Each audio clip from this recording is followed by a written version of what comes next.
Boa noite para todos. Vamos dar início aqui à nossa aula, super revisão aqui do Legal Educacional. Estamos ao vivo, né? 19 horas e 4 minutos. E vamos fazer o seguinte, nós vamos fazer a primeira parte de penal, não é? Aí a gente dá um breve intervalo, não dá para ser muito, porque tem muita matéria e a gente entra em processo penal. A ideia é a gente fazer uma ampla revisão, é a gente passar um pente fino no Código Penal e no Código de Processo, ok? Então vai ter muita coisa que anotar, rever, tal. Eventualmente, se vocês tiverem, o ritmo é um pouco acelerado, né? Tiver dúvida, pode perguntar sem problema nenhum. Mas qualquer coisa também pode anotar e depois, no intervalo, no final, a gente troca uma ideia também para poder você não sair com dúvida daqui, ok? Então vamos lá, vamos falar de penal e vamos começar falando do artigo 1º ao artigo 10 do Código Penal, né? Os 10 primeiros artigos. O que a gente encontra de mais importante, que tem mais chance de cair nos 10 primeiros artigos do Código? Nós encontramos os princípios e nós encontramos as teorias que envolvem direito penal, né? Dos princípios, quais seriam aqueles mais relevantes em direito penal? O princípio da reserva legal ou estrita legalidade. Vocês lembram? É aquele que não há crime nem pena sem uma lei definindo esse crime, essa pena, né? Então, para ter crime no Brasil, tem que ter uma lei definindo. Olha, se fizer isso, fizer aquilo, é um crime. E a pena também tem que ser definida em lei, né? O sujeito ele não pode ficar sujeito tendo alterações. Por isso, a pena de multa, que é baseada em salário mínimo, qual o salário mínimo que se aplica? É sempre da época do crime, não da época da condenação. Porque quando o sujeito pratica, ele tem que saber qual é a sua pena, ok? Se tiver alterações, essas alterações não vão atingir o agente. Assim como a pena de prisão não poderia ser alterada, a pena de multa também não poderia ser alterada. É a estrita legalidade ou reserva legal. Junto com esse princípio da estrita legalidade ou reserva legal, vem o princípio da anterioridade. Porque não basta que nós temos uma lei definindo o crime e a pena. Nós temos que ter uma lei anterior. Então, primeiro vem a lei e depois é que vem a conduta criminosa, né? E isso é o princípio da anterioridade que andam juntos. Um terceiro princípio é o princípio da retroatividade. Irrestrita da lei penal mais benéfica. Então, lembre-se que a lei posterior, ela retroage para beneficiar. Só para beneficiar, para prejudicar não, né?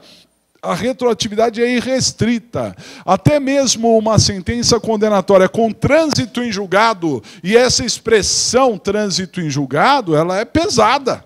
Ele foi condenado com trânsito em julgado, você olha e fala assim, é imutável. É imutável, sim. Se vier uma lei posterior alterando isso, ela retroage. Eu disse aos senhores no curso regular que se o sujeito cabe ao juiz da execução, juiz da vara das execuções, aplicar a lei posterior mais benéfica. Isso está lá no artigo 66, inciso 1º, da LEP, da Lei de Execução Penal. Então, reserva legal, anterioridade, retroatividade irrestrita da lei posterior mais benéfica. Outro princípio importantíssimo para a prova é da territorialidade. Essa também é fácil. Os crimes praticados no território nacional devem ser julgados no Brasil. Não importa quem praticou o crime, né? Se foi no território nacional, deve ser julgado no Brasil. Tem que ficar atentos as extensões ao território, né? Espaço aéreo, um pedaço do mar. E lembre-se, a AGV gosta disso, a questão do navio com bandeira brasileira. Eu disse aos senhores no curso regular, repito agora na superrevisão, cuidado, há uma diferença do navio público a serviço do governo para um navio particular, navio ou aeronave, né? Particular, comercial, mercante. O navio ou aeronave público a serviço do governo, em qualquer lugar do mundo, é território nacional, ok? Qualquer lugar do mundo. Mas o navio ou aeronave particular só será território nacional se estiver no solo, no espaço aéreo, no mar brasileiro, ou se estiver em águas internacionais. Se o navio ou aeronave estiver no território de outro país, aí será território do outro país, ok? Lembre-se também que a territorialidade tem exceção. Alguns crimes que são praticados no Brasil não são julgados no Brasil. As exceções dizem respeito às questões relacionadas à diplomacia, né? Então, por conta de tratados e convenções internacionais, diplomatas que praticam crimes aqui são julgados no seu país de origem. Compreendido? Além da territorialidade, para finalizar esses princípios, extraterritorialidade. Não se esqueçam disso, né? Então, o Brasil adotou, além da territorialidade, a extraterritorialidade, dizendo que, às vezes, dependendo da situação, o crime praticado em outro país deve ser julgado no Brasil. Ok? Quando?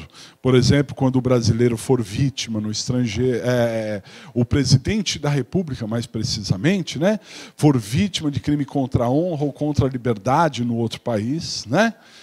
Honra e liberdade, quando o brasileiro praticar crime em outro país, quando o crime praticado em outro país atingir bens brasileiros da União, dos estados, né, de empresas, públicas brasileiras, assim por diante, né? O importante é lembrar que existe a extraterritorialidade, porque costuma cair também, ok? Sobre princípios, esse é o ponto principal. Agora, teorias. Quais as principais teorias aqui? Então, nós precisamos lembrar da questão da lei penal no tempo e no espaço. Lei penal no tempo e no espaço, né? Sobre a lei penal no tempo, nós queremos saber quando, qual é o momento do crime. E aí, qual foi a teoria adotada para o momento do crime? Eu disse a vocês lá atrás e pedi, primeiro dia de aula, pedi para vocês lembrarem de uma palavra, chama luta. Luta. O que é luta?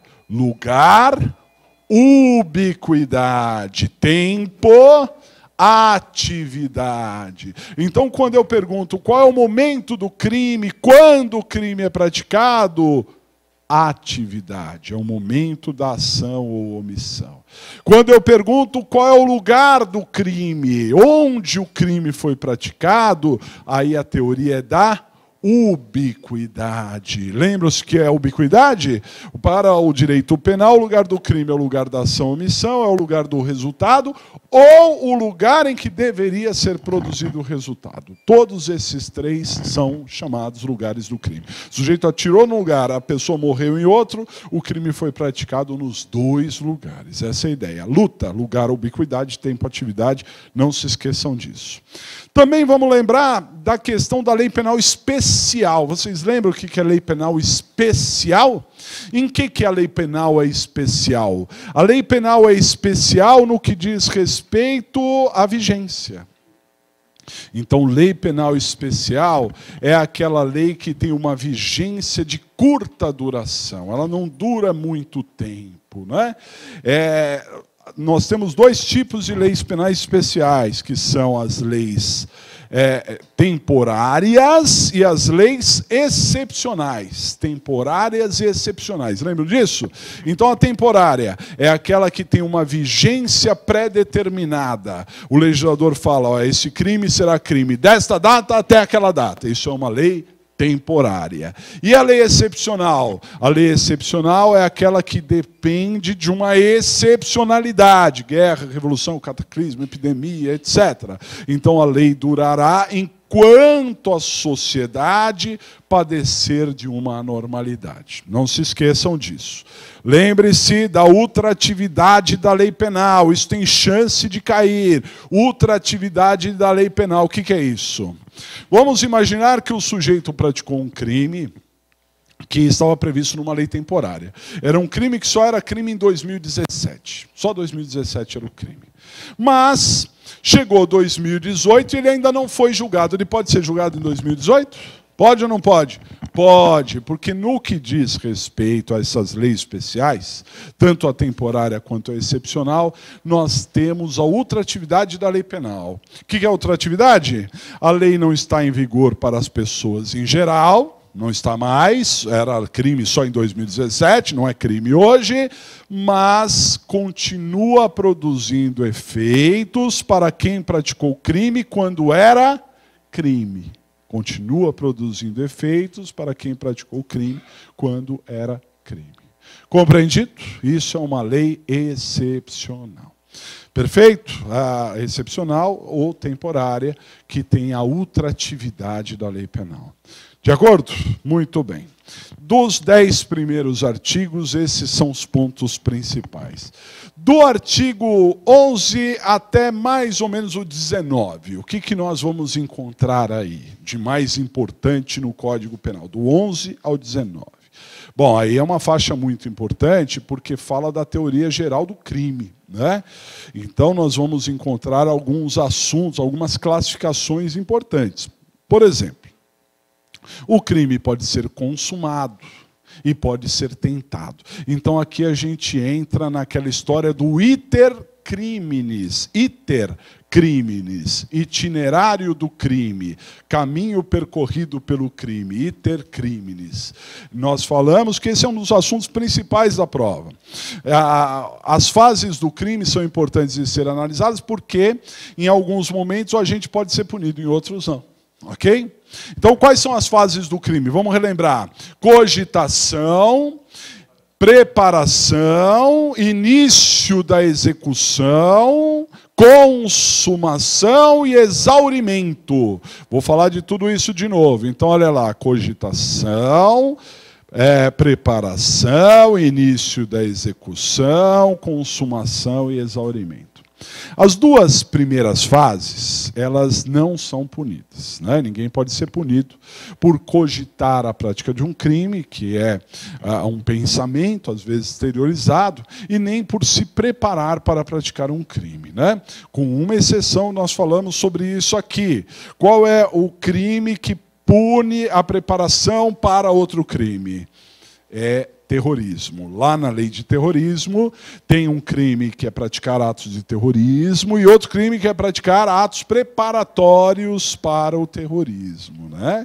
Então é uma exceção. Mas, em regra, a preparação não pune. O agente pode ser punido a partir do início da execução, quando o agente parte de forma inequívoca em direção ao seu objetivo. Se ele queria matar, ele dá tiro, por exemplo, né? Então aí é o início da execução. A próxima fase é a consumação. Quando é que se dá a consumação? Quando o agente chega ao seu objetivo. Quando ele pratica o verbo do crime. Se ele queria matar alguém, ele mata, ele tira a vida de alguém. Tá certo? Então esse é o momento da consumação. Chamei a atenção e vou chamar de novo para o crime de extorsão mediante sequestro. Cuidado com extorsão mediante sequestro. Por quê? Porque quando a pessoa é sequestrada para pedir o resgate, não é? Para ganhar dinheiro. Muito bem. Quando é consuma? Com o arrebatamento. Não é quando pede o resgate, não é quando recebe o resgate, é no arrebatamento. Em outras palavras, quando a pessoa ficou privada da sua liberdade. Naquele momento, ainda que o agente não tenha pedido nada, ainda que ele não tenha recebido nada, no momento em que a vítima é privada da sua liberdade, se consumou. E aí, às vezes, acontecem atos posteriores à consumação, que fazem com que o crime se torne ainda mais grave. Esses atos posteriores à consumação são chamados de exaurimento. Então, se a vítima foi privada da liberdade, consumou a extorsão. Se o agente pedir resgate, se o agente receber resgate, o crime se exauriu. Aí, o exaurimento não está presente em todos os crimes, mas o exaurimento é importante para aplicar a pena. Praticar a pena. Se o crime só se consumou, a pena é uma. Se o crime se exauriu, a pena é outra. Por quê? Porque o Código Penal fala das consequências do crime. O crime que teve mais consequências tem penas maiores. Ok? Consumou, a pena é uma. Exauriu, certamente, a pena é maior. Compreendido? Isso no iter crimes. Agora, olha só, detalhes. Às vezes, o agente inicia a execução e não consuma. Iniciou a execução, queria matar, deu tiro, mas não consumou. Quando a gente inicia a execução e não consuma, nós podemos ter 3 institutos, cai na prova toda hora isso. 3 institutos. O agente iniciou a execução e não consumou. Pode ser tentativa, de acordo com o artigo 14, inciso 2, tentativa de crime, pode ser desistência voluntária ou arrependimento eficaz, de acordo com o artigo 15. Então, tentativa, artigo 14, inciso 2. Desistência voluntária ou arrependimento eficaz, artigo 15. E pode ser crime impossível, do artigo 17. Crime impossível. Então, olha só, esses institutos são muito parecidos. Tentativa, desistência, crime impossível, são muito parecidos. Por quê? Porque em todos eles o agente iniciou a execução e em todos eles o agente não consumou. Em todos ele iniciou a execução e em todos ele não consumou. A diferença é por que não consumou. Guardem isso, né? Então, na tentativa, por que o crime não se consuma numa tentativa? Por circunstâncias alheias à vontade do agente. O agente bem que queria, ele queria matar, ele deu tiro, mas errou o tiro. Ele deu tiro, acertou, mas alguém socorreu. Algo exterior impediu a consumação. Isso é uma tentativa. E eu disse aos senhores que a tentativa reduz a pena de 1/3 a 2/3. A tentativa é uma causa de diminuição de pena. O sujeito receberá a pena do crime consumado reduzido de 1/3 a 2/3. Na desistência voluntária ou arrependimento eficaz, por que o crime não se consuma? O crime não se consuma pela própria vontade do agente, não é por circunstâncias alheias, é pela própria vontade do agente. O agente que de início queria praticar o crime mudou de opinião e resolveu não praticar mais, né? Então ele teve atos contrários impedindo o resultado. Correto? Isso é desistência voluntária ou arrependimento eficaz, né? A diferença de desistência voluntária e arrependimento eficaz é que na desistência o agente não esgota os atos de execução. Se ele tem um revólver com 6 balas, ele não dá os 6 tiros, ele não esgota os atos de execução. E no arrependimento eficaz, ele esgota, guardem isso, ele esgota os atos de execução. A consequência é a mesma. O que vai acontecer na desistência voluntária e arrependimento eficaz? Diminui a pena? Não! O que vai acontecer na desistência voluntária e arrependimento eficaz? O agente terá uma pena pelo que ele causou. Se é que ele causou. É muito comum ele causar, querer matar e causa lesões. Então ele responde por lesões. Ok? Se ele não causou nem lesões, ele não responde por nada. Perfeito? E o crime impossível? No crime impossível, o agente inicia a execução e também não consuma. Mas por que não consuma? Crime impossível é interessante porque não é nem pela vontade do agente, nem pela vontade de terceiros. Não é? O crime impossível ele não se consuma porque jamais ele poderia se consumar. Jamais. Mesmo que o agente tentasse, ele não ia conseguir consumar. Por quê? Porque o agente ou usou de um meio ineficaz, um meio absolutamente ineficaz, ou há uma impropriedade absoluta do objeto, ineficácia absoluta do meio ou impropriedade absoluta do objeto. Por exemplo, o sujeito queria matar envenenado, mas ele deu uma substância que não é venenosa, então não vai matar, isso é crime impossível. O sujeito queria atirar em alguém, mas o revólver estava sem balas. Então isso é um crime impossível. Ok? Agora, o objeto pode ser impróprio também. O objeto pode ser impróprio. O que é o objeto impróprio? Todo crime protege um bem jurídico, né? Então o homicida, ele quer tirar a vida do outro, só que às vezes a pessoa não tem vida. Aquela história de tentar matar quem já está morto, tentar causar aborto em quem não está grávida, isso é crime impossível. E lembre-se, no crime impossível a gente não terá pena alguma. Ele está isento de pena, ele não responderá. Ok? Essa é a consequência. Muito bem. Também nessa faixa de crimes aí, do artigo até o 19, nós temos a questão do dolo e da culpa, que é muito relevante também, né? Dolo e a culpa. Vocês sabem que no Brasil os crimes são punidos a título de dolo e a título de culpa, né? O dolo, ele se dá de duas maneiras. Nós temos o dolo direto. O que é o dolo direto? É a vontade, é o querer, a intenção. A gente vai lá, quer matar e vai dar um tiro. Esse é o dolo direto. Mas há também um dolo indireto chamado de dolo eventual. O que é o dolo eventual? No dolo eventual a gente não quer praticar o crime, mas ele assume o risco de praticar o crime. Não é? Ele não quer praticar o crime, mas ele quer praticar a conduta. Não quer, é diferente. Uma coisa é querer a consequência, querer matar alguém. Outra coisa é praticar uma atitude inconsequente, sem esperar o resultado, não ligando para o resultado. Isso que é o dolo eventual. Para o dolo eventual, tanto faz se consuma, se não consuma, dá na mesma para o sujeito, né? Mas, de qualquer forma, também é punido a título de dolo. A título de culpa, o que seria a culpa? Na culpa, a gente não quer praticar o crime, mas age com imprudência, negligência ou imperícia, né?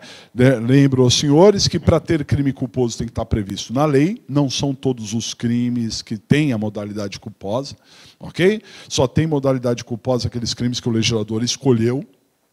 Por exemplo, o homicídio, tem homicídio doloso e homicídio culposo, porque o artigo 121 prevê a modalidade culposa.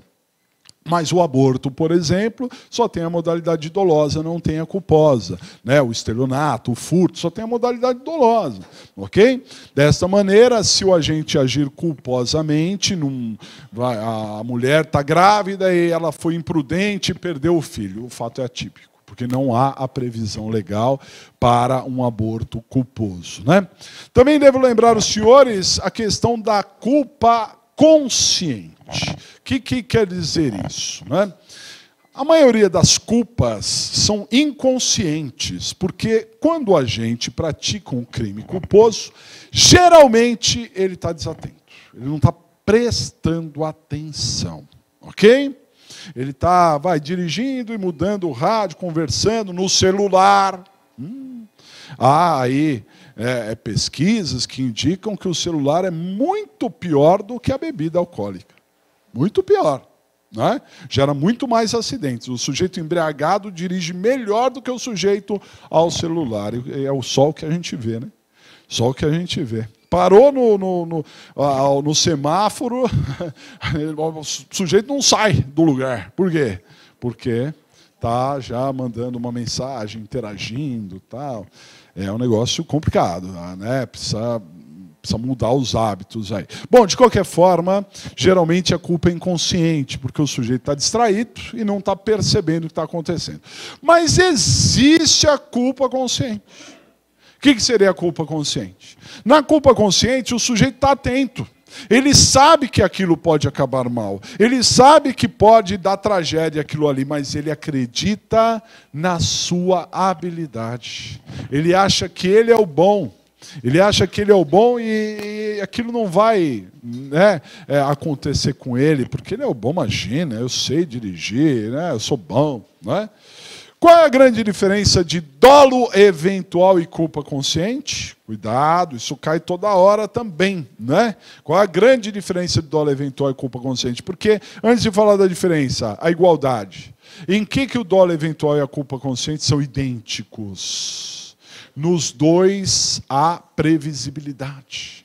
Nos dois há previsibilidade. No dolo eventual, o sujeito sabe que pode acabar mal. Na culpa consciente, o sujeito também sabe que pode acabar mal. A grande diferença é que na culpa consciente, o agente não assume riscos. Na culpa consciente, o sujeito acredita mesmo, sinceramente, que não vai acontecer nada, né?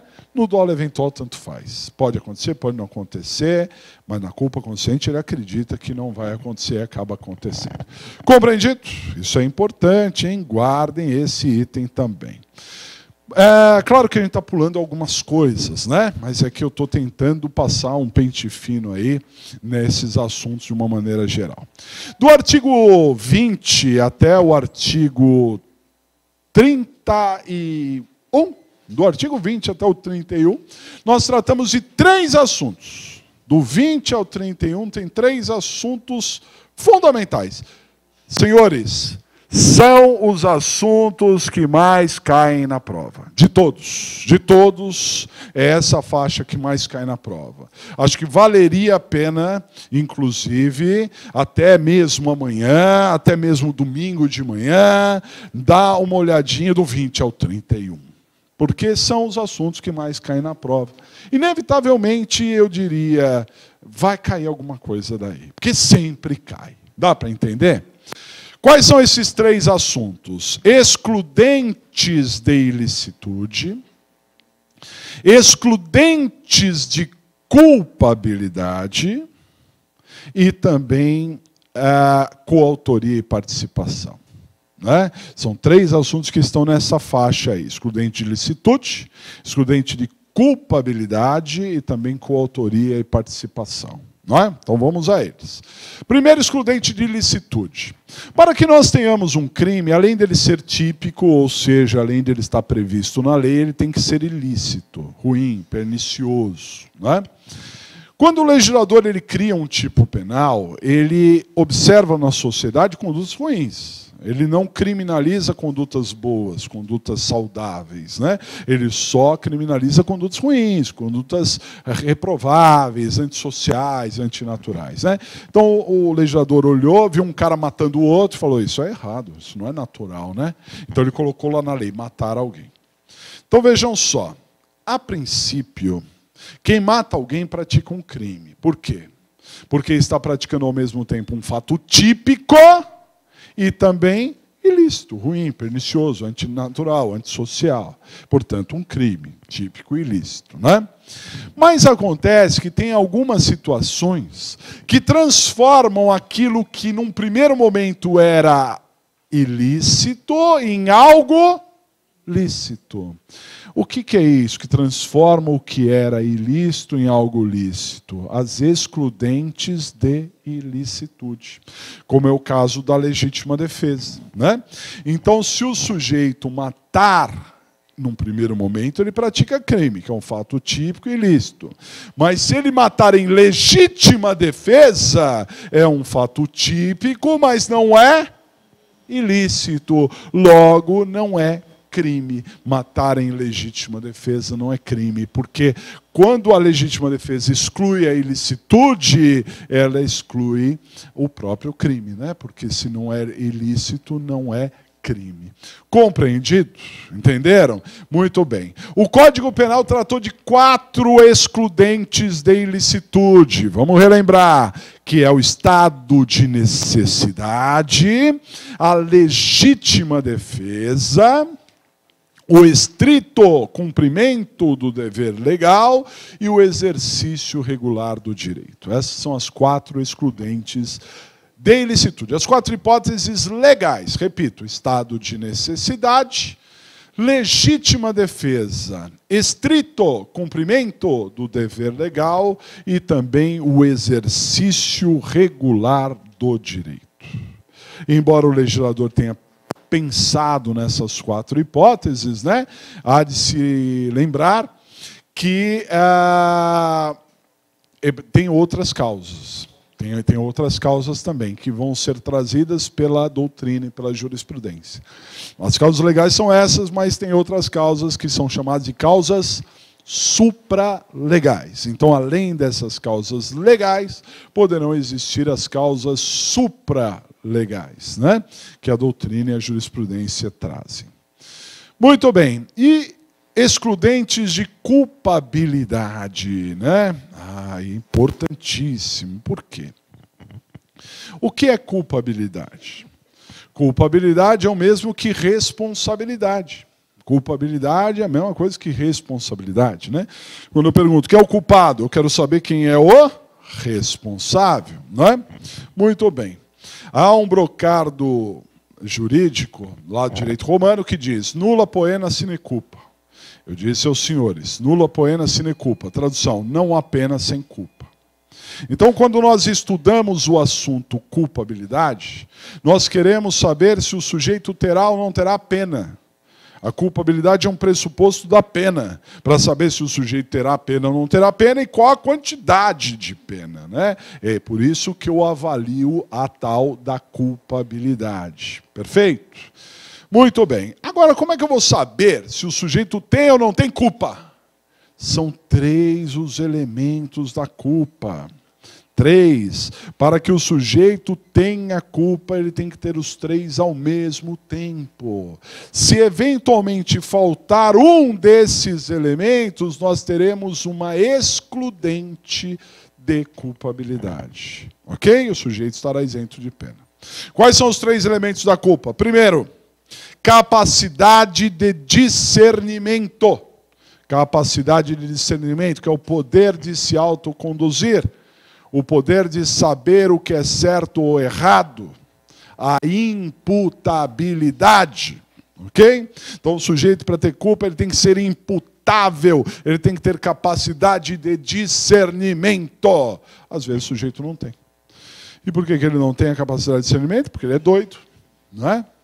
É claro que isso tem que ser avaliado, tem que ser feita uma perícia, chamado incidente de insanidade mental, para saber realmente, primeiro, se o sujeito tem problemas mentais. Aliás, se ele tinha problemas mentais na época do crime, né? Porque não importa o agora, importa a época do crime.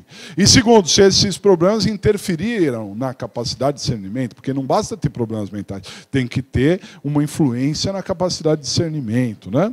Se constatar que realmente na época do crime ele não tinha capacidade, ele não tem culpa e ele deve ser absolvido. Mas lembre-se que essa é uma chamada de absolvição imprópria. O que é uma absolvição imprópria? É aquela que absolve e aplica uma medida de segurança. O sujeito está absolvido.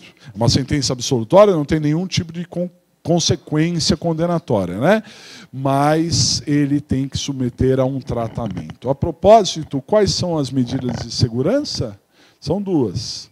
Tratamento ambulatorial, que ele não fica internado, né? Vai e volta, né? Vai, se consulta, se medica e volta para casa. E o outro, que é mais rigoroso, internação. Lembre-se também, só para fechar esse assunto, que na medida de segurança o juiz fixa um prazo mínimo. Fixa um prazo mínimo, que é de 1 a 3 anos, ele fixa esse prazo mínimo.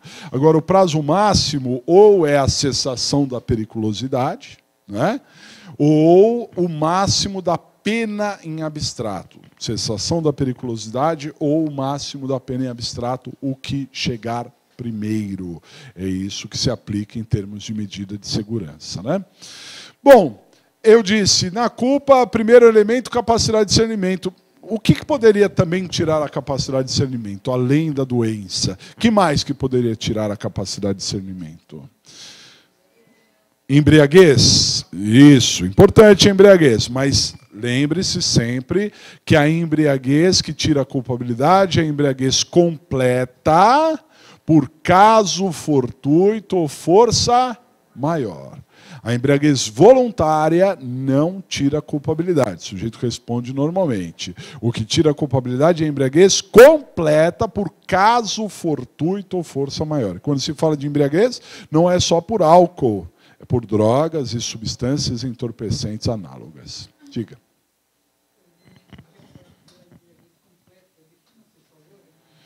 Existe uma quantidade de álcool no sangue para se definir se a embriaguez é completa ou se não é, né? Então é feita uma perícia, se a embriaguez era completa, está excluído. Se era parcial, ele vai receber uma pena parcial. É exatamente esse o ponto. Tudo bem? Precisa ver se ele tem capacidade ou não. Se a embriaguez deixou capacidade ainda, é sinal de que era parcial, né? Porque porque completa, tira totalmente. Outra questão que tira a culpabilidade, tira a capacidade de discernimento, é a menoridade. Menoridade, né? Não se esqueçam que o menor de 18 anos não tem capacidade penal. Ele pode, eventualmente, até adquirir a capacidade civil. Ele pode se emancipar e tem outras formas, né? Mas a capacidade penal só é adquirida aos 18 anos. Menos de 18, ele está sujeito às medidas socioeducativas do ECA, do Estatuto da Criança e do Adolescente, né? Esse é o primeiro elemento da culpabilidade, capacidade de discernimento. Segundo elemento é a potencial consciência da ilicitude. Segundo elemento é a potencial consciência da ilicitude. Pois é. Voltar até onde, querida? Eu disse que o menor de 18 anos ele está sujeito às medidas socioeducativas previstas no ECA. Né? Só isso. Né? Até que não foi tanta coisa.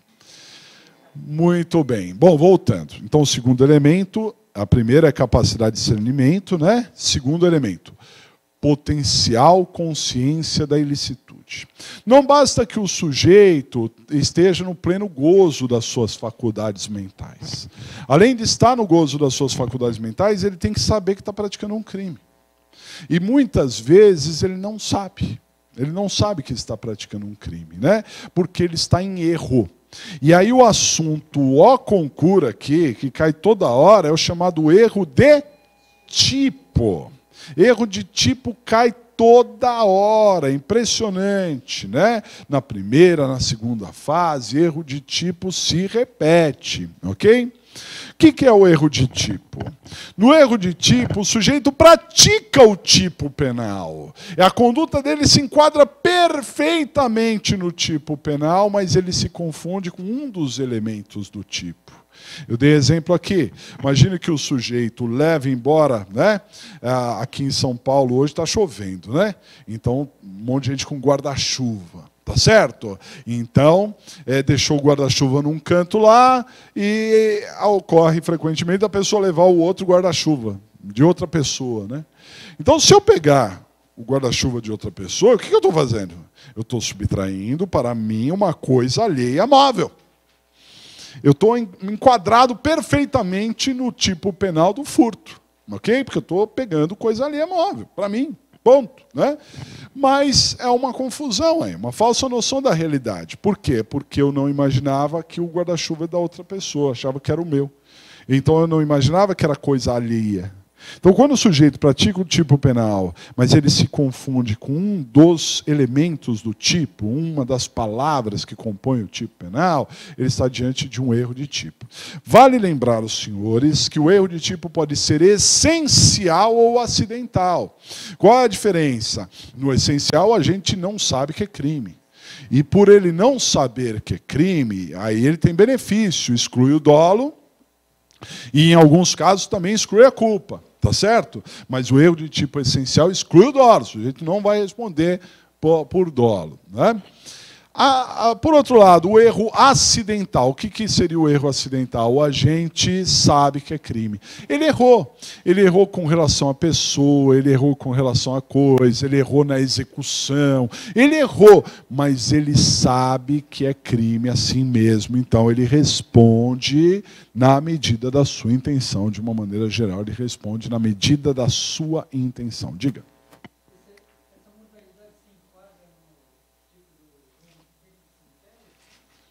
O roubo de quê? Não, por quê? A pessoa está se confundindo com alguma coisa? Confunde com o quê? Não, explica para mim. Confunde com o quê?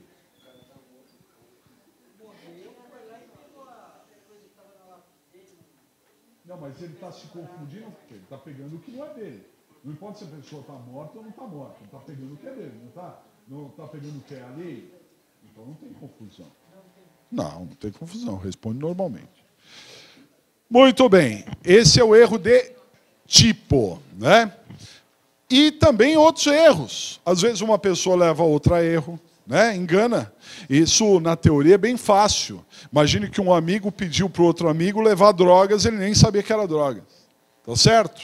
Então, isso é um erro provocado por terceiro, vamos dizer, né? Tem o erro de proibição, em que a pessoa pratica um crime, mas não imagina que aquela conduta é criminosa, acha que é uma conduta lícita, quando na verdade não é, né? Sim, esse é erro de tipo, que o sujeito tem a relação sexual com a menor de 14 anos, mas ele acredita que é maior de 14 anos. Né? Isso aí, erro de tipo também. Então, para ter culpa, tem que ter consciência do ilícito, tá certo? E o terceiro elemento, o terceiro e último elemento, é a exigibilidade de conduta diversa. Exigibilidade de conduta diversa. Exigibilidade de conduta diversa.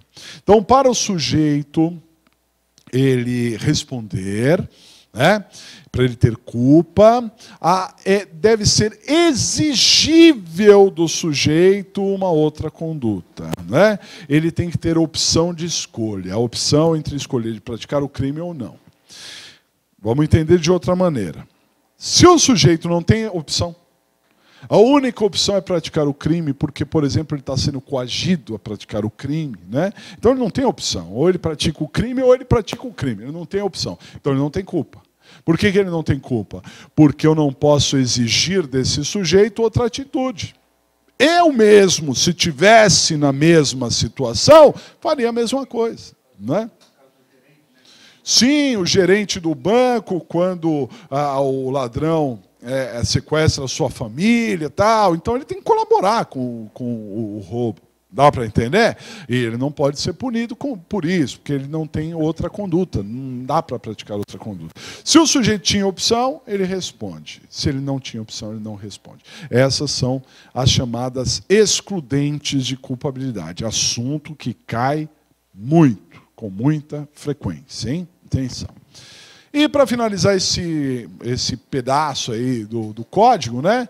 Coautoria e participação. Eu lembrei aos senhores que há uma diferença na lei sobre quem é o autor e quem é o partícipe, né? Lembra-se disso? Quem é o autor de um crime? É aquele que pratica o verbo do crime. É aquele que pratica o núcleo do tipo, o verbo do crime. Todo tipo penal tem um núcleo. Qual é o núcleo do tipo? É o verbo. Então, se o tipo penal do homicídio é matar alguém, núcleo do tipo matar. Quem é o autor? É quem mata. Quem mata é o autor, né? Porque ele desfere o tiro fatal, ele mata. Né? E o partícipe? Quem é o partícipe? Partícipe é aquele que ajuda a construir o crime sem praticar o verbo. Ajuda a construir o crime sem praticar o verbo, sem praticar o núcleo do tipo. Então o partícipe não mata, ele fornece a arma para o outro matar, ele incentiva, vai mesmo, mata mesmo, é bom mesmo. Né? Então esse é o partícipe, é o cara que fica no carro para o ladrão fugir, então ele dá, né, a fuga ali para o sujeito, então ele é partícipe, é o cara que trabalha num condomínio e dá a dica para o ladrão ir assaltar o condomínio. Então esse é o partícipe, correto? Muito bem. Lembre-se algumas regras. Por exemplo, existe uma figura chamada menor participação. Às vezes a participação do sujeito é muito pequena, né? Ele contribuiu com o crime, mas contribuiu muito pouco. Se ele contribuir pouco, ele tem uma redução de pena. Né? A menor participação é uma causa de diminuição de pena. Diminui a pena porque a participação foi pequena. Perfeito? Muito bem. Segundo aspecto, se o sujeito quer praticar um crime menos grave, ele responde pelo crime menos grave. Se o sujeito quer praticar um crime menos grave, ele responde pelo crime menos grave. Eu dei o exemplo dos amigos que combinaram a prática de um furto, e aí na hora H, um deles praticou roubo. Então, se ficar provado que aquele outro queria furto, ele responde por furto. E o outro que praticou roubo vai responder por roubo. Porque quem quer praticar o crime menor responde pelo crime menor. Mas lembre-se que ele pode ter um aumento de pena, o menor pode ter um aumento de pena se era previsível o resultado mais grave.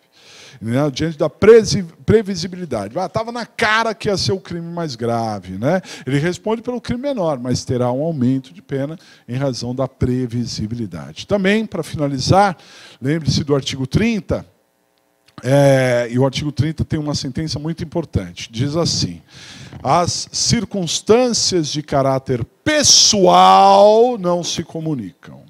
Essa é a regra. As circunstâncias de caráter pessoal não se comunicam.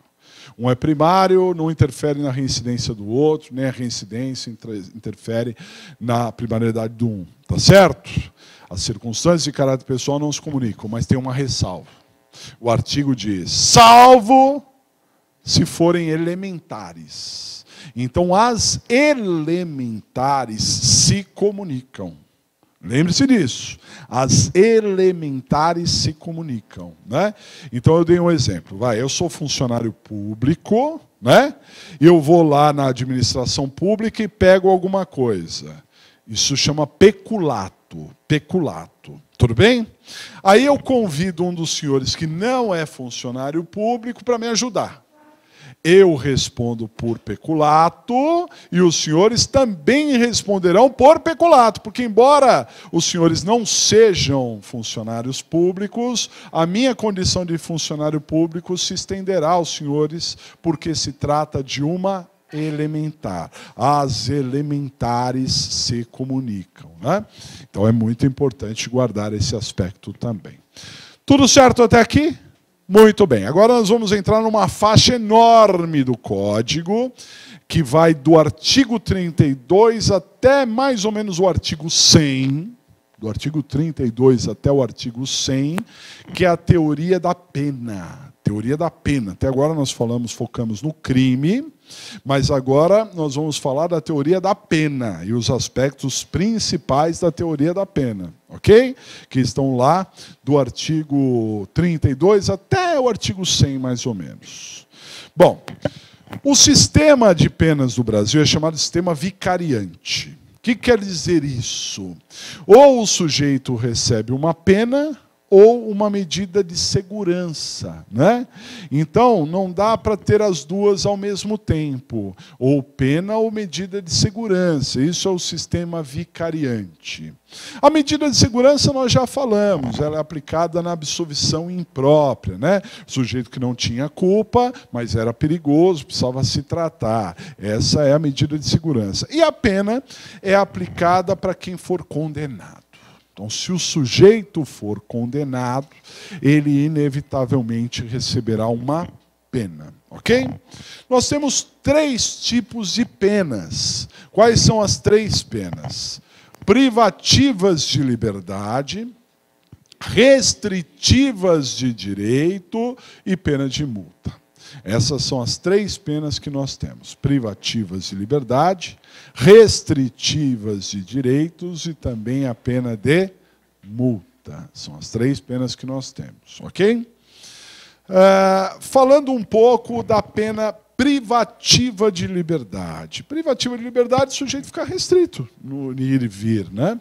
De alguma forma. Às vezes com mais restrição, se ele estiver num presídio. Às vezes com menos restrição, se ele estiver numa prisão domiciliar, né? Mas, de qualquer forma, a pena privativa de liberdade traz restrições à liberdade. Bom, quando o juiz aplica uma pena privativa de liberdade, ele deve dizer qual é o regime inicial do cumprimento de pena. Qual é o regime inicial do cumprimento de pena, não é?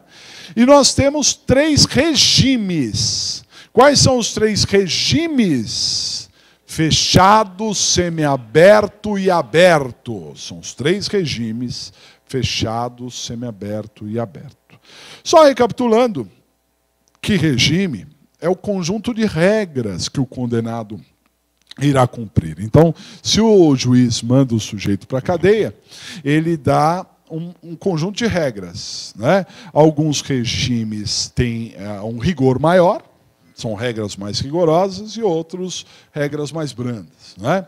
Isso é regime. E são 3, fechado, semiaberto e aberto. O regime fechado é o mais rigoroso dos regimes, é o mais rigoroso dos regimes, e ele é cumprido em penitenciárias de segurança máxima ou média, né? Esse é o regime fechado.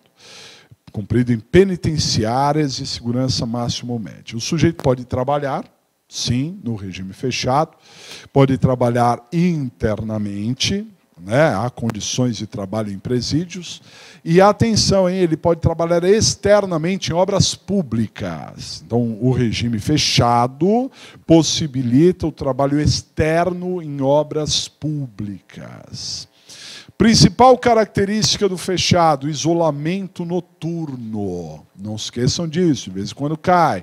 O regime fechado traz isolamento noturno, que seria cela individual no período noturno. Convive com outros presos durante o dia, mas à noite separado. Devo lembrar os senhores que há uma modalidade de regime fechado que é o RDD. O RDD é uma forma de cumprir o regime fechado. O que é o RDD? É o regime disciplinar diferenciado. Esse é o RDD, regime disciplinar diferenciado. Não é? Então, no RDD, o isolamento não é só noturno, não. O isolamento também é diurno. O isolamento é o tempo todo. O sujeito fica o tempo todo isolado, né?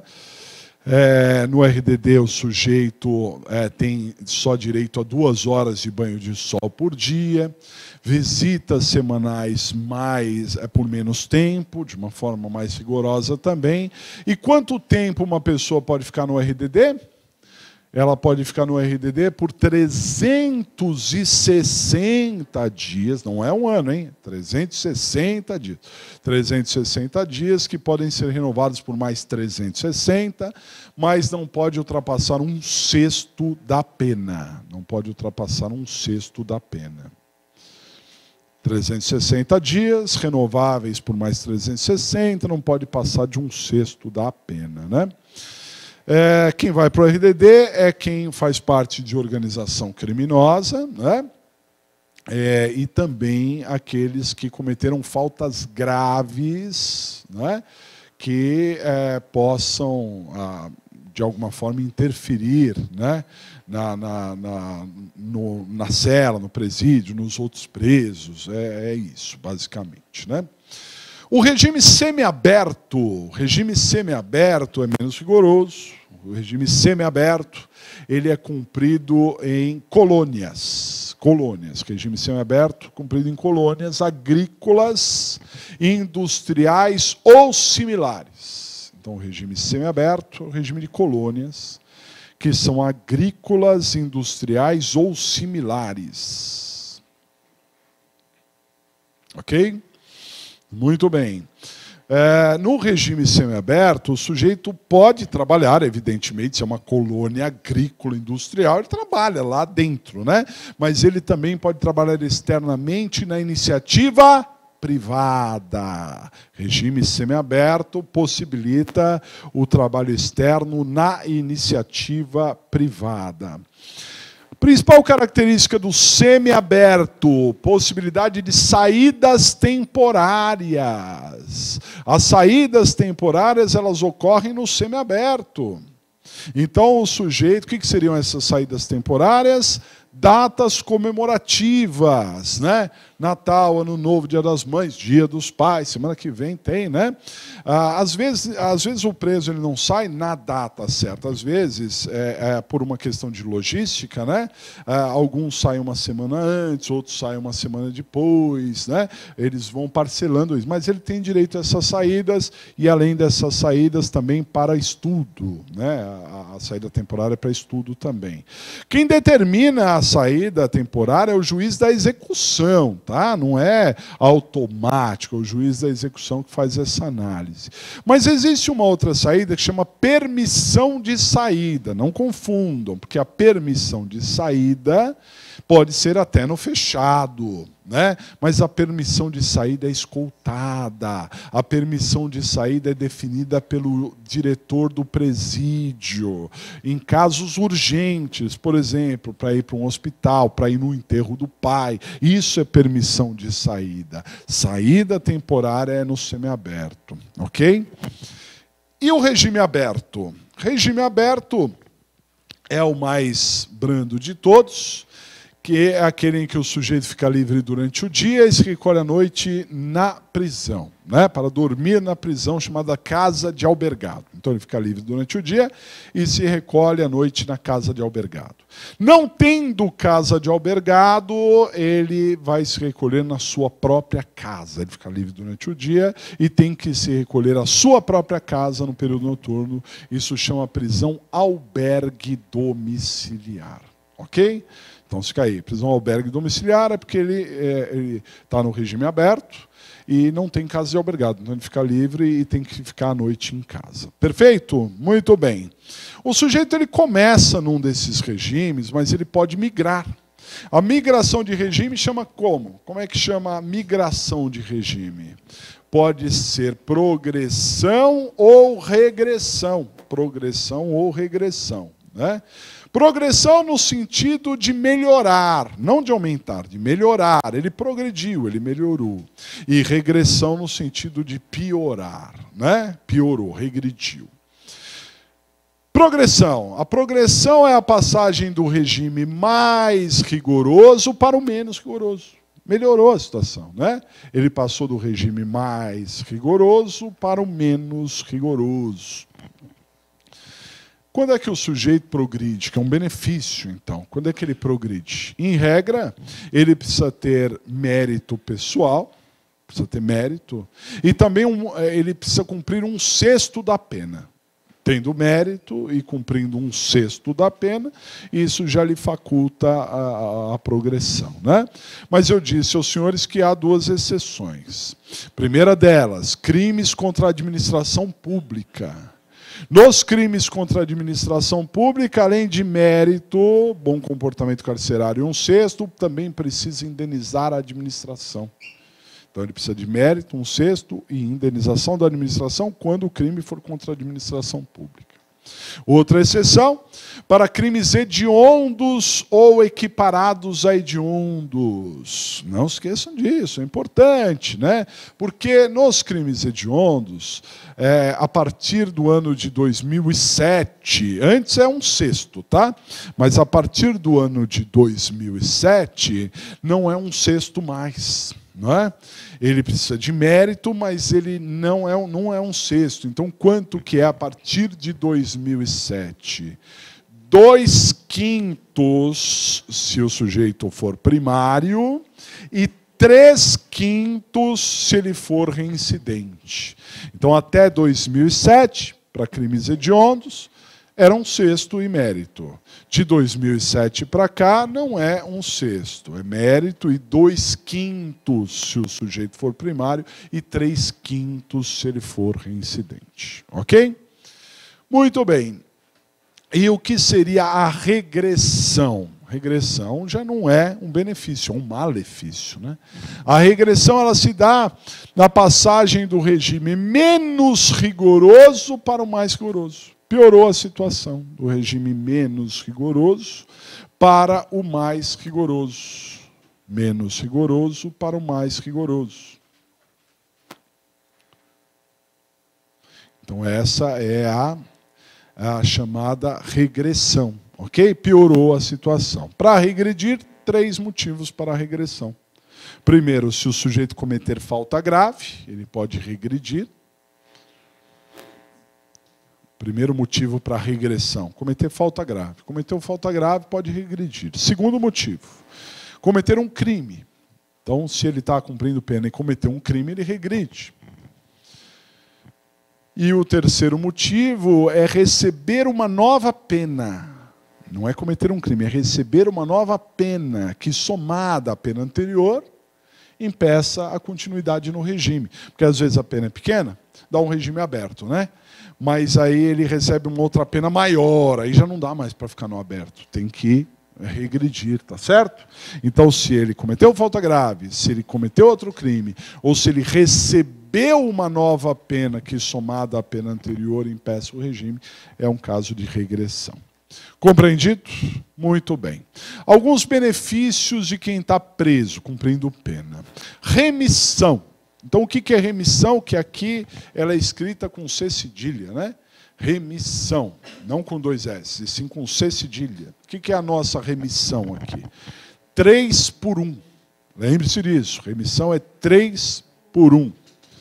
Remissão. A cada 3 dias trabalhados ou estudados, cada 3 dias trabalhados ou estudados, o condenado terá direito a 1 dia a menos de pena.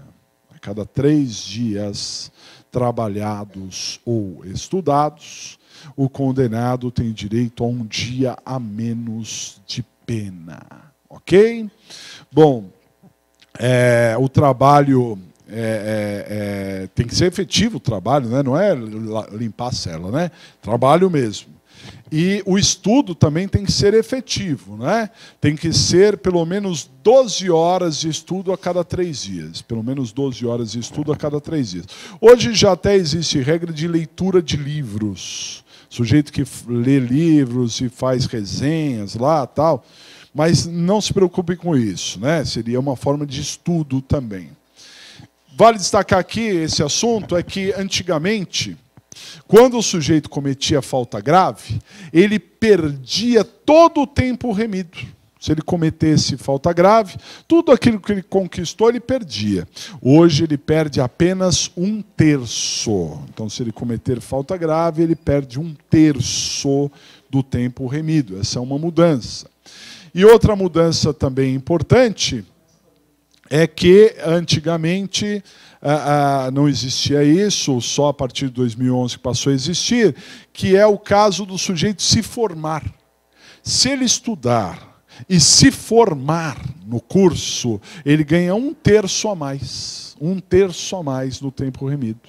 Se formou, 1/3 a mais.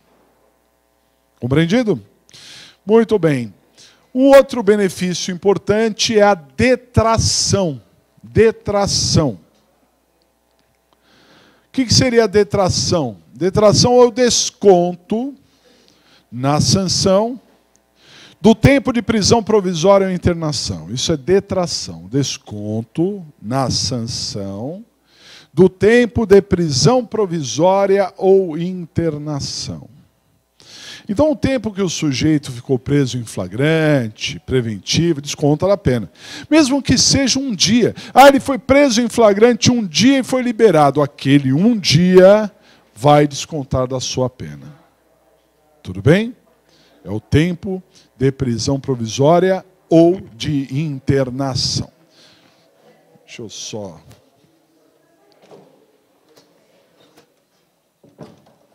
fechar aqui. Tudo bem? Certo? Legal.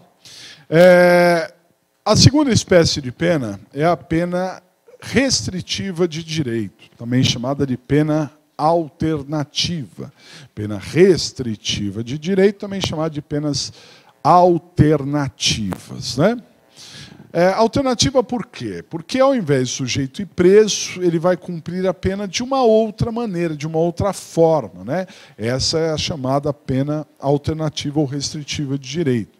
É importante lembrar logo de cara que, em regra, a pena alternativa ela é substitutiva. Em regra, ela é substitutiva. Ou seja, o juiz, na sentença, ele aplica uma pena de prisão. Ele condena uma pena de prisão. Mas na própria sentença, se o condenado merecer, o juiz substitui a pena de prisão por uma pena alternativa, por uma pena restritiva de direito. Ok? Essa é a regra. Agora, para ter essa substituição, quando? Quem é que pode, ao invés de ir preso, ter uma pena alternativa, né? Então, são 3 requisitos cumulativos. Se estiverem presentes os 3 requisitos cumulativos, é um direito do condenado, ao invés de preso, ter pena alternativa. Ok? Quais são os 3 requisitos? Primeiro deles, a pena em concreto, a pena aplicada tem que ser de até 4 anos. em crimes sem violência ou grave ameaça, pena de até 4 anos, em crimes sem violência ou grave ameaça.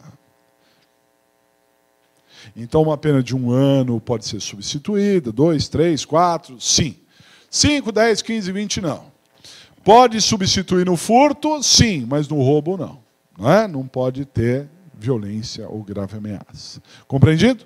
Essa é a primeira regra, pena de até 4 anos, sem violência ou grave ameaça. Segundo, o requisito cumulativo. O condenado não pode ser reincidente específico. Ele até pode ser reincidente, mas não pode ser reincidente específico. Compreendido? Reincidente específico não tem direito à pena alternativa. E terceiro e último requisito. Não pode ser reincidente específico, né? Que é reincidir na mesma espécie de crime, no mesmo tipo penal. Não pode. Terceiro e último requisito, circunstâncias judiciais favoráveis. Artigo 59 do Código Penal favoráveis. Circunstâncias judiciais favoráveis, artigo 59 favorável, né? Bons antecedentes, né, personalidade, conduta social, né, as circunstâncias judiciais têm que ser favoráveis. Juntou os três, dá direito à pena alternativa. Né? Vamos lembrar uma exceçãozinha que cai na prova e derruba um monte de gente. Né? Crime culposo. Crime culposo sempre cabe pena alternativa. Para crimes culposos sempre cabe pena alternativa. Ainda que a pena seja maior que 4 anos, tá, pessoal? É difícil um crime culposo ter penas muito elásticas, muito grandes, né? Mas, mesmo assim, se a pena for maior que 4 anos e é culposo, terá direito à pena alternativa, porque culposo sempre cabe pena alternativa. Compreendido? Quais seriam as penas alternativas do Código Penal? Vamos lembrar? Prestação de serviços à comunidade, ou a prestação pecuniária. Então, prestação de serviços à comunidade ou entidades assistenciais. Né? Segunda, prestação pecuniária, que geralmente é em dinheiro, mas pode ser em cestas básicas, etc. Prestação pecuniária. Terceira, limitação de fins de semana. Limitação de fins de semana. Essa é a terceira pena alternativa. Perda de bens e valores é a quarta, lembrando que ela ainda não é aplicada no Código Penal, porque precisa de regulamentação, essa perda de bens e valores. E a última é interdição temporária de direitos. A última é interdição temporária de direitos. Ok? Essas do Código Penal, tá? Porque fora do Código Penal tem outras também. Pena de multa. A pena de multa é a terceira espécie de pena, né? E a pena de multa é aplicada em dias multa, e os dias multa são aplicados em salários mínimos, não é? Tal qual a pena de prisão, que é variável, a pena de multa também é variável. Então, tem 2 variantes importantes. Quando o juiz aplica uma pena de multa, primeiro ele tem que dizer qual é o valor de cada dia multa. O juiz tem que dar um valor por dia multa. E aí diz a lei que cada dia multa vale de 1/30 de salário mínimo, 1/30 de salário mínimo, até 5 vezes o salário mínimo. Né? Então, cada dia multa pode valer o salário mínimo dividido por 30, 1/30 de salário mínimo, ou pode ser 5 vezes o salário mínimo. Bastante, o juiz tem que dizer qual é o valor. Uma vez que o juiz disse qual é o valor unitário do dia multa, ele deve dizer quantos dias multa ele aplica. Então, primeiro ele diz quanto vale cada dia multa, depois ele diz quantos dias multa. Quantos dias multa podem ser aplicados no Código Penal, porque fora do Código Penal tem valores maiores, né? No Código Penal é de 10 até 360 dias multa. No Código Penal é o mínimo de 10 dias multa e o máximo de 360 dias multa. Compreendido? Legal. Se o sujeito não pagar a multa, vai preso? Não, não vai preso. Ele deve sofrer uma execução fiscal. Então, se ele não pagar a multa, ele sofre uma execução fiscal. O que é uma multa vicariante? O que é uma multa vicariante? Multa vicariante é a possibilidade de substituir prisão por multa.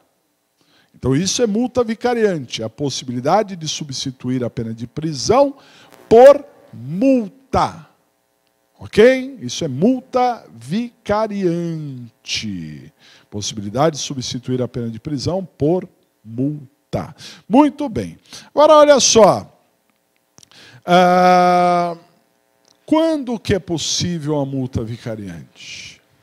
Quando 3 requisitos cumulativos.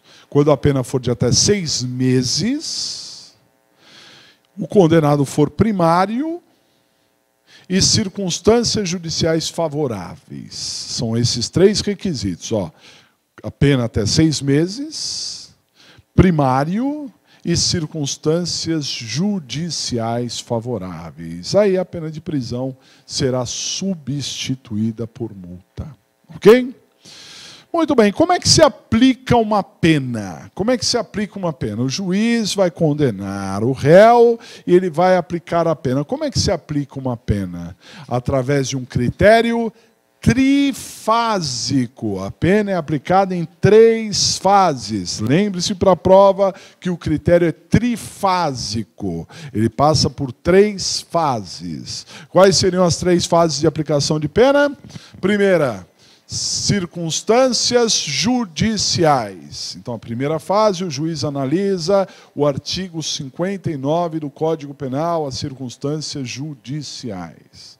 Na segunda fase, ele analisa as atenuantes e agravantes genéricas. Atenuantes e agravantes genéricas. E na terceira fase, ele analisa as causas de diminuição e de aumento. Causas de diminuição e de aumento. Né? É importante saber essa sequência. De vez em quando cai essa sequência. Também vale lembrar que reincidência é uma agravante genérica. Então, a reincidência estaria na segunda fase, né? E às vezes o juiz aplica na primeira, mas se o juiz aplicar a reincidência na primeira fase, não poderá aplicar na segunda, porque isso seria bis in idem, ok? Então, ou aplica na primeira, ou aplica na segunda. A regra é a segunda fase, mas às vezes aplica na primeira também. Compreendido até aqui? Legal. Lembra? Pois não? Sim. A terceira fase, o que acontece? A primeira e a segunda fase é a critério do juiz. Ele diminui, ele aumenta. Por isso não pode passar do mínimo, não pode passar do máximo, porque o juiz é que decide o quanto vai aumentar e quanto vai terminar. Mas na terceira pode ficar abaixo do mínimo e acima do máximo. Por quê? Porque é a lei que diz o quanto aumenta e quanto diminui. A lei fala, aumenta 1/3, aí pode passar do máximo. Diminui pela metade, pode diminuir do mínimo. Né? Não é a critério do juiz, na terceira fase. Compreendido? Muito bem. Também devemos lembrar aqui do chamado concurso de crimes, né? Que é uma forma de aplicar a pena. Então, concurso de crimes costuma cair na prova. Concurso de crimes significa que o réu foi condenado por mais de um crime, né? Ele praticou mais de um crime, ele será condenado por mais de um crime. Vocês lembram as espécies de concurso de crimes? São 3. Concurso material, concurso formal e crime continuado. São as 3 espécies de concurso de crimes: o concurso material, o concurso formal e o crime continuado.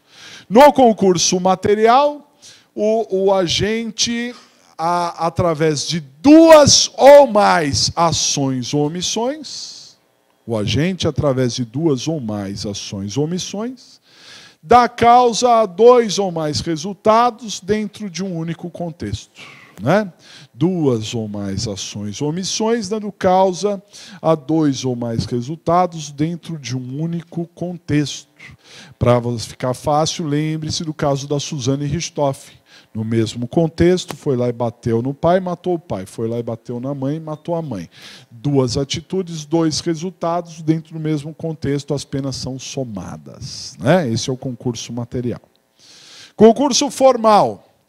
Uma única atitude, dois ou mais resultados. Uma única atitude, dois ou mais resultados. Imagina o sujeito que coloca uma bomba, uma única atitude, coloca uma bomba, mata várias pessoas. Ou o sujeito que, com o carro, atropela várias pessoas. Então, uma única atitude, dois ou mais resultados, esse é o concurso formal.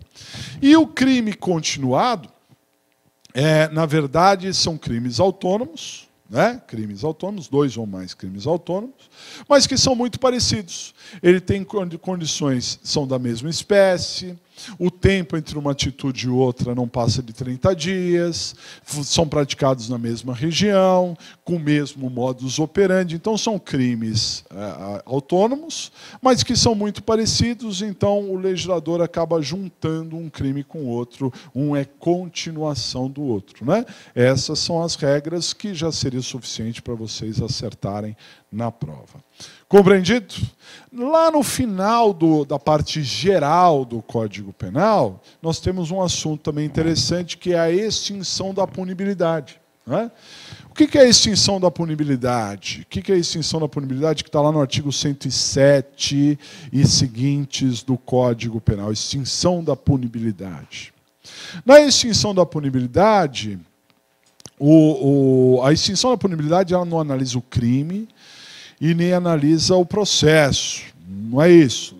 Pouco importa se o sujeito praticou o crime ou não praticou, se ele é culpado, se ele é inocente, se teve crime ou se não teve. A extinção da punibilidade extingue a capacidade do Estado de punir. A extinção da punibilidade extingue a capacidade do Estado de punir. O Estado é o único detentor do ius puniendi. O direito de punir é um direito do Estado. Só o Estado é que pode punir, não é? Mas, às vezes, ele perde a capacidade de punir. O artigo 107 trata de um rol de extinções, mas não é o único. Tem outros artigos, outras leis e até jurisprudência. No artigo 107, quais seriam as causas de extinção? A primeira delas, a morte do agente. Se o agente morrer, morre com ele a pena, porque não vai transferir para ninguém, né? A pena é intransmissível. Então, a morte do agente extingue a punibilidade. Segundo, a morte do agente. Não, perdão, já vai chegar. A morte do agente é o primeiro. Segundo, anistia, graça e indulto. Também são causas de extinção. A anistia é uma lei do Congresso Nacional, né? A graça é o indulto aplicada pelo presidente da República, né? São causas de extinção também. Terceiro, abolício criminis. O que é abolício criminis? É uma lei descriminalizante. É uma lei que deixa de considerar crime um crime que existia anteriormente. Isso é uma abolício criminis, uma lei descriminalizante. Ok? Se já não é mais crime, está extinta a punibilidade. Prescrição e decadência. A prescrição e decadência são perdas de prazo. Na prescrição, quem é que perde o prazo? O Estado.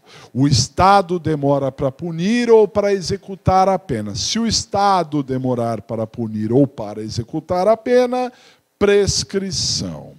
Decadência, quem é que perde o prazo? A vítima. Na decadência, é a vítima que perde o prazo. Perde o prazo para entrar com a queixa, crime na ação privada, ou para oferecer a representação na ação pública condicionada à representação. Essa é a diferença de prescrição e decadência, né? Perempção é outra causa. Perempção. Na perempção, o querelante não dá andamento ao processo. Ele entrou com um processo, mas não deu andamento, não deu regular andamento. Aí o juiz extingue, né, por conta de não dar o regular andamento. Isso seria a perempção. Renúncia e perdão. Renúncia e perdão. Tanto na renúncia quanto no perdão, a vítima demonstra que não quer processar o ofensor. Né? Isso é renúncia ou perdão. A vítima demonstra, não quero processar. Se a vítima demonstrar que não quer processar antes do recebimento da queixa, é renúncia, que é unilateral. Ela demonstrou que não quer processar antes do recebimento, renúncia, unilateral. Se ela demonstrar que não quer processar após o recebimento da queixa, é perdão. E aí é bilateral, só vale se for aceito. Ok? Perdão é sempre bilateral, só vale se for aceito, porque é durante o processo. Temos também a retratação. Retratação é uma causa de extinção. Retratar-se, voltar atrás no que disse, admitir que errou, retratação. Que cabe na calúnia, na difamação, no falso testemunho e na falsa perícia. Então a retratação cabe na calúnia, na difamação, no falso testemunho e também na falsa perícia. E, por fim, o perdão judicial. O perdão judicial, o perdão dado pelo juiz, o juiz que deixa de aplicar a pena. Mas para o juiz conceder o perdão judicial, são necessários dois requisitos. Primeiro, que a lei determine a possibilidade, né? A lei possibilite o perdão. Esse é o primeiro requisito. Segundo, excepcionalidade. O juiz só vai aplicar o perdão judicial nos casos previstos em lei, desde que tenha ocorrido algo excepcional, que justifique a concessão daquele perdão. Ok? Perdão judicial. Muito bem, para finalizar a nossa aula do penal, né? Porque a gente vai dar um intervalo e vai para o processo penal. Vamos lembrar que da parte especial, que a gente focou na parte geral, que é o que mais cai, mas a parte especial do Código Penal ela está prevista em 11 bens jurídicos protegidos. 11 bens jurídicos protegidos. Eu firmei bastante isso para vocês, porque é importante conhecer os bens protegidos. Saber o que o legislador resolveu proteger. Né? Então vamos recapitular. O primeiro, que é o que mais cai também amanhã, inevitavelmente vai cair alguma coisa, crimes contra a pessoa. Crimes contra a pessoa. Questão do artigo 121 até o 154, crimes contra a pessoa. E dentre os crimes contra a pessoa, principalmente a vida, né, a honra, são os que mais têm chance de cair. Né? Vida, honra, aí entra o homicídio. Né? Lembre-se que feminicídio é matar a mulher por ela ser mulher. Por ela ser mulher, não é matar a mulher na briga de trânsito. Não, é matar a mulher por ela ser mulher por conta de violência doméstica ou por conta de menosprezo à condição de mulher. Né? Isso é feminicídio, que é crime hediondo, porque é um homicídio qualificado. Tem outros tantos homicídios qualificados. Né? Dentro também, os crimes contra a honra, é importante lembrar da calúnia, difamação e injúria. Lembrando que a calúnia é imputar falsamente a prática de um crime. Caluniar é imputar a prática de um crime. Ele roubou e não roubou. Tá certo? Isso é calúnia. Difamação é imputar uma conduta desonrosa, que não seja crime, mas que queima o filme da pessoa, né? Fofoca. E injúria é xingamento. Injúria é subjetiva. Né? Essa é a grande diferença entre esses três institutos que têm chance de cair. Tá certo? Tem outros crimes contra a pessoa. O segundo bem jurídico é patrimônio. Vai do artigo 155 até o artigo 183. 155 até 183. Ok? Lembrando que há crimes importantes, como o furto, que tem várias variações ali, furto qualificado e outras coisas mais, né? Roubo, não é? Alguns crimes hediondos, inclusive. Quais são os crimes hediondos aí? Latrocínio, né? Crime hediondo. Extorsão com morte é crime hediondo. Extorsão mediante sequestro são crimes hediondos. Estão aí tudo juntos, né? Importante, aí tem algumas variações. Depois vem crimes menos importantes, que são os crimes contra a propriedade imaterial, que é o plágio. E aí basta lembrar que plágio é crime, lembre-se disso, caiu alguma coisa lá na prova, plágio é crime, tem que colocar como crime. Depois os crimes contra a organização do trabalho, não é? Organização do trabalho. Nas relações empregatícias, se cair alguma coisa lá que o patrão está prejudicando o empregado está prejudicando o patrão, pode colocar como crime. E são da esfera federal, né? Organização do trabalho são crimes federais, tá certo? Não se esqueçam disso também. Depois vem os crimes contra o sentimento religioso e o respeito aos mortos. Sentimento religioso e o respeito aos mortos. Então tem que lembrar que as religiões são todas respeitadas. O sentimento religioso, né, e também os mortos, não o túmulo, o morto, hein? Morto. Se cair alguma coisa na prova que o morto está sendo, de alguma forma, violado, né? Então, isso também é crime. Depois, os crimes contra a dignidade sexual. Dignidade sexual, muito importante. Antigamente chamado de crimes contra os costumes. Hoje em dia chamado de dignidade sexual. Crimes hediondos, como estupro, estupro de vulnerável, favorecimento à prostituição, outra forma de exploração de menor de 18 anos, né? Ou vulnerável. São hediondos aí bastante importantes. Depois, crimes contra a família, na relação familiar, né? Abandono material, abandono intelectual, né? E outras tantas formas. Família também. Na sequência, vem os crimes públicos. Incolumidade pública, que são aqueles crimes de perigo comum, né?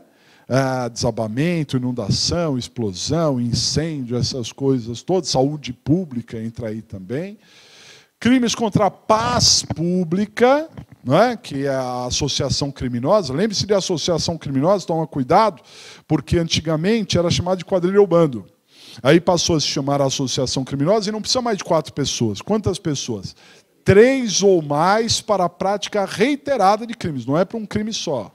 É para a prática de crimes. Isso é associação criminosa, hein? 3 ou mais para a prática de crimes. Perfeito? E outros crimes também. Depois vem fé pública, que são as falsidades, né, que abalam a credibilidade nas relações. E a administração pública, está lá do artigo 312 para frente, a administração pública também, né? É uma passada apenas geral, uma recapitulação com vocês daquilo que mais tem chance de cair. E nós vamos fazer o seguinte, nós vamos para um intervalo rápido, né? Uns 10, 15 no máximo, e aí a gente vai voltar com processo penal, ok? Intervalinho.